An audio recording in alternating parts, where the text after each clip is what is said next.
Oh, David, look at the time. I believe it's The Chainsaw Minute! I'm David, and this is your dose of Chainsaw Man. You can join us every Friday where we see what masterpiece Fujimoto put out. I'm Jordan, and if you're looking for regular Shonen Flop goodness, you can find our next episode for our full thoughts on Tista on Monday. Kind of interesting how Spy Family came from that series, so you'll have to stay tuned. It was a great time, and definitely Terrence was a great guest. Oh, Terrence. Makes good cookies. Yeah, apparently makes the best chocolate chip cookies in the fucking world. Oh, man. And speaking of folks, just a reminder, these recordings are open to everyone, so listen in and chat along with us on the Shonen Flop Discord every Wednesday at 5:30 p.m. Eastern Time when any chapters come out that week. Final link to it in our show notes or on our site, and a big shout out to everyone listening in right now live on the Discord. Yeah, no, thank you so much for coming by. I'd love to see more of you guys show up. Yeah. Pretty cool. And then Jordan, though, what was your devil this week? David, my devil this week was the microphone arm devil. You see, about a week ago or so, we were about to record for the Streamcast. Mm-hmm. As I was setting up, I accidentally yanked the top part of my microphone stand right off. So I had to hold it like it was a scepter of power while we were recording. But I ordered a new microphone from Amazon. It got here. It said, oh, it's specifically for the Blue Yeti, which is the mic that I use. It didn't fucking fit. I was so pissed. But now I returned it. I got a new arm. An auto mail arm. And it actually fits. So we're good. We good. I had a similar situation where I had a mic arm that likely was supposed to fit my mic and it didn't. So that was a whoops. I also just want to give a disclaimer now. If you hear any weird background noise, I literally have a puppy in the room with me. Mom is at work, so she's chilling with me. Jordan is, of course, going to let me know if he hears anything too egregious, but there could be little noises that just unfortunately get in. David, did you just dress Ravioli in her proper Chainsaw Man attire? Yes, Ravioli was dressed like a little Puchita. Yes! That was my birthday present to him. Yes, Ravioli was dressed like a little Puchita. I'm just saying that again because I think she might have actually made a noise while I did that. She's also a Bernadoodle, which means I had to get it to you during the time when she will be able to wear it. Yes, she may become a big pupperino. We'll find out. Yes. And then the Ravioli, though, actually isn't my devil this week, but mine is the honeymoon devil. We were having a hell of a time trying to figure out what the hell to do for our honeymoon. Just go to New Zealand. It's a bad time of year to go to New Zealand just because it's like their spring break, or their summer break in December because the seasons are flipped. So we're trying to figure that out. That's so weird to think about. That must be crazy to do like a barbecue for Christmas. Yeah, I mean, like, it's kind of one of those things that I've always heard, but it was just kind of like, every time I try and think about it, it's just bizarre to be like, oh, it's December, and it's, actually, you know what, it's not that shocking anymore, because it's been fucking hot. Australia would have been a good location for a JoJo part. It's not a bad place for a honeymoon, you know? Oh, but enough about that. Jordan, the plot summary for... Chapter 119, Thief.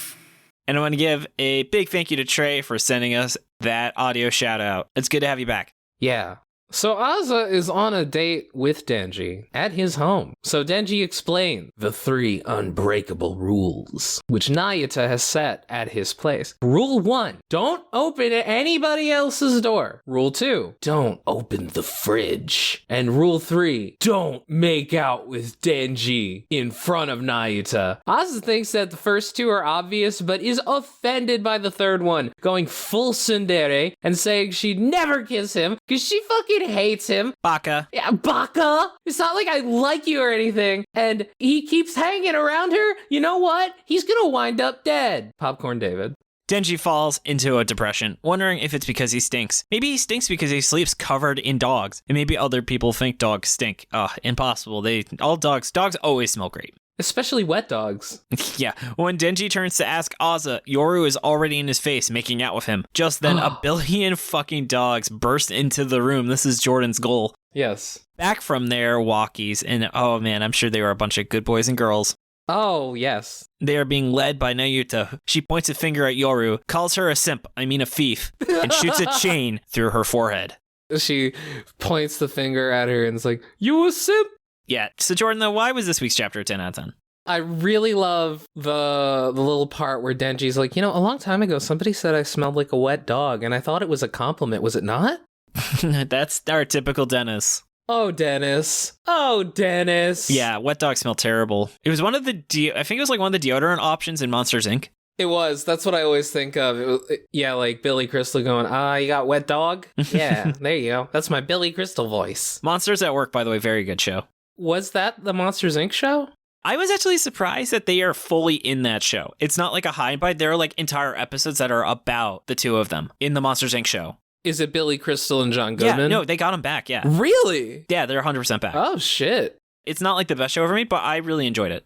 Yeah, Monsters, Inc. was a lot of fun. But yeah, I think all of a sudden, like when Yoru kisses Denji, it is the entire vibe of the manga shifts. It's just like the sound effects go away. It becomes a much more silent manga. Things get a lot more dramatic. The dogs just burst in, David. They just fucking burst through that door. And similar to what we saw in the aquarium, where he was trying to do more dense panels to give a sense of claustrophobia in the aquarium. Yeah, no, true. The multiple smaller panels make a place feel bigger, I guess. Or even hold on, I have to sneeze. That's why I was like, hold on. Ugh. Yeah, I'm going to restart because that was a dumb point. Yep.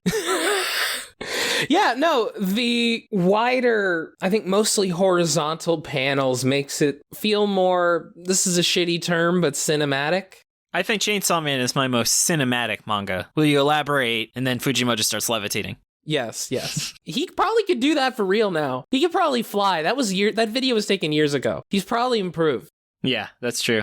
I also, oh my god, the fart counter. Denji's winning it quite handedly. Denji's winning I think it's adorable that he has a fart counter with... I bet Fujimoto keeps track of farts in his office. Also because, as we all know, she's the control devil, which means she's blind but can only smell. What? Right? Like Makima, she's the control devil. Makima wasn't blind? What the fuck are you talking about? What? Makima was totally blind. She couldn't see, she identified Denji by smelling him. That was like a whole thing, right? No, she wasn't blind. She literally shot Denji while he was flying through the air during their fight. She did watch movies, yeah. I don't know. It was confusing. That was just a weird thing. There was also the bite scene where he made her recognize her bite. Makima's just weird. I'm pretty fucking sure there is a moment where Denji's like, yeah, it turns out the control devil is blind or something. Hold on. I feel very confident Makima is not blind, because how would she have been able to do her job blind? Whoa, I am Googling it. Mm-hmm. Okay, Makima has shonen shoujo powers. She can see people but cannot differentiate them.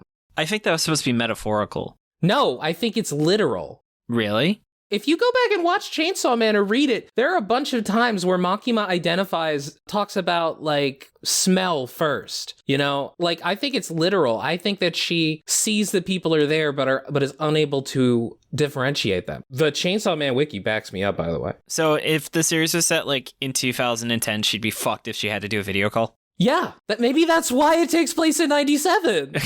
Yes. Speaking of Makima, did you notice that Nuta pointing and saying thief is exactly the same pose in her like first spoken appearance when she says the word doggy in chapter 97? You're right. And she's been growing Makima's braid. I have to look at that again. I think you're right. Mm-hmm. But no, back to what I was saying before. Okay, so do you think that she'd be able to tell Denji's fart from another person's fart? Of course, yes. Well, it's also if they live together. I guess it's the dog's farts. Maybe this is like the goal is that when somebody farts, nobody can blame it on the dog because she knows between the smells. She does. Damn, you boomed me. I fucking did it. I'm the fucking best. Oh, my fucking god. It's also interesting Denji calls her his roommate instead of daughter, but that might have just been like a translation choice. I don't think that Denji would realistically call her his daughter. He would not consider... I think that would make him feel weird. I think that this makes sense. Like, even if... Yeah, alright, that's fair. So about the kiss, do you think that Yoru did that to get him killed, or do you think she did that based... So if you look, she has her hand on his head, and she was about to say Denji chainsaw sword, or Denji spinal sword, again, because she thought that would be sufficient if they kissed. Oh, shit. It's the exact same pose. I didn't pick up on that. Holy shit. Mm-hmm. Damn, maybe this is an 11 out of 10. Damn, that fucking Fujimoto. I also love the last panel where you just seeing the chain go through her head. It looks cool. Yeah. Mm-hmm. Yeah, as you said, Asa definitely has maximum I'm not tsundere, I just hate you energy. Yeah, but what I appreciate is that there's a part of it where it seems like part of it is that she just doesn't want him to die, which, you know. Well, she has to kill him. She has to kill him, but she still feels kind of bad about it. I would assume, at least. And Denji's still got them bags under his eyes. Dennis is grinding too hard, fam. Dennis, he's grinding too hard. His heart was ripped out. It was. That's literal. That is literal. Yeah, no, I wasn't being metaphorical. Maybe she'll kill Dennis by ripping his heart out and turning it into a weapon. She turns into a heart attack. What if she rips out his heart and Dennis turns into Pochita? Anyway, yeah. Thank you so much for listening this week, listener. Yes, thank you so much. Jordan, I also want to thank you so much for all the wonderful work you do on the show. Thank you, David. Thank you as well for all the editing and the scheduling and all the stuff that I'm too lazy to do. Oh, it's not that you're too lazy, Jordan. It's that I'm too smart. Yes, Bigly Smartman. Bigly Smartman. That's my favorite Hideo Kojima character. God, that was a great time. I love how ZZ Digital in the Discord named himself after his Hideo Kojima name from the Patreon, where he turned himself into... Fuck, what did he call himself? It was something Sleepyman. Would it be Awake Sleepyman? Alert Sleepyman? Let me see if I can find it. It's in the audit logs, actually, of name changes. ZZ Digital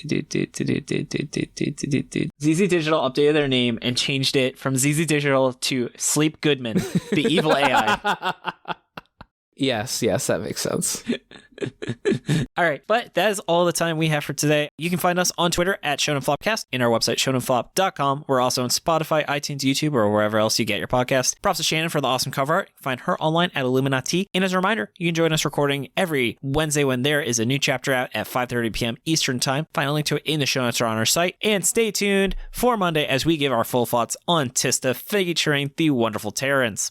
Oh, yes. It was quite an episode, and he takes pictures of really expensive 5-cent coins. I mean, 5-cent bills. Anyway, though, David, I have a problem, and that problem is that I'm looking at the clock, and I am unfortunately in the position where I have to say that the Chainsaw Minute has ended. All right, well, bye. Bye!